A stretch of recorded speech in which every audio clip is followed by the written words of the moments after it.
অর্থ পাচারের অভিযোগে গত আগস্ট থেকে জানুয়ারি পর্যন্ত ৩৭৮ জন ব্যক্তি এবং প্রতিষ্ঠানের ২,০০০-এর বেশি ব্যাংক হিসাব জব্দ করেছে ফিনান্সিয়াল ইন্টেলিজেন্স ইউনিটের বিএফআইইউ।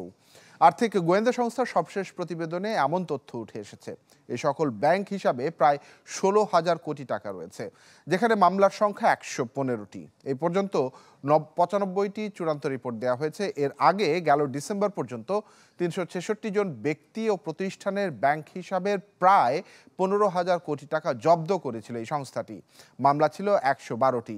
জব্দ তালিকায় পলাতক প্রধানমন্ত্রী শেখ হাসিনা, এস আলম গ্রুপের চেয়ারম্যান মোহাম্মদ সাইফুল আলম, সাবেক ভূমিমন্ত্রী সাইফুজ্জামান চৌধুরী, বেক্সিমকো গ্রুপের সালমান এফ রহমান, বসুন্ধরা গ্রুপের আহমেদ আকবর সোবহান এবং তাদের পরিবারের সদস্যদের ব্যাংক হিসাব রয়েছে।